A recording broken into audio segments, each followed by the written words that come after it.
सिंध जी सियासी समाजी शख्सियत सगा जे अॻूणे सदर ऐं सहाफ़ जे मुतहरिक किरदार कुर्बान अली बुगियो सां संदसि कयल ख़िदमतनि एवज़ नाथन शाही राइटर्स क्लब पारां Khairpur Nathan Shah press club में मंता मेड़ाको कोठायो वियो, जंहिंमें शहर जे सियासी समाजी शख्सियतनि वॾी अंग में शिरकत कई। प्रोग्राम जो ख़ासि महिमान पाकिस्तान पीपल्स पार्टी ज़िले दादू जो नायब सदर नूर मोहम्मद चांडियो हो। एज़ाज़ मेहमाननि में अवामी जमहूरी पार्टी जो मरकज़ी जनरल सेक्रेटरी नाले वारो वकील सैयद लाल शाह, SUP अॻवान ग़ुलाम मोहम्मद काॾेही, सगा शाहकेन शाह जो सदर डॉक्टर इमदाद कलहोड़ो, समाजी अॻवान doctor Syed Lal Shah, rice Ahmad Ali Chandio, rice इमदाद गाॾी ऐं ॿिया हुआ। इन मौक़े ते साहिब रिहान कुर्बान अली बुगियो आयल महिमाननि जा थोरा मञा ऐं चयो त असां जंहिं बि फील्ड में हुजूं, सहाफ़ी हुजूं या सगा में हुजूं, असांजो महवर पंहिंजी धरती सिंध आहे। सिंध जा दर्द सूर असांजी रग रग में शामिल आहिनि। हींअर बि सुंदो त ठहंदड़ केनलनि जे ख़िलाफ़ मुंहिंजो कलम सरगर्दा रहे ई थो। मूं पंहिंजे मिसकीननि पोरियतनि अवाम जे दर्द ते लिखियो आहे।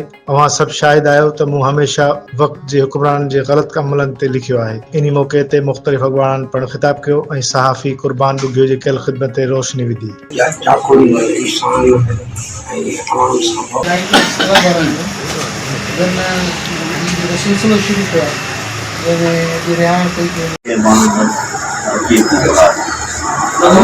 मानवाड़ा राइटर्स क्लब के दोस्तों के सत्तर के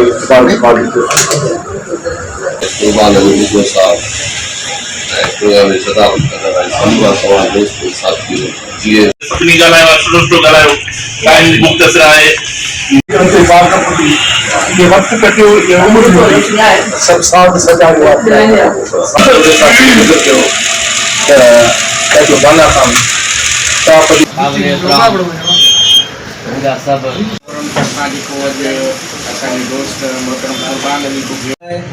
जेके ख़िदमतूं कुर्बान बुगियो कयूं आहिनि उहे तव्हांजे अॻियां आहिनि ऐं असां इहा ई उमेद कंदासीं कुर्बान अली बुगियो साहब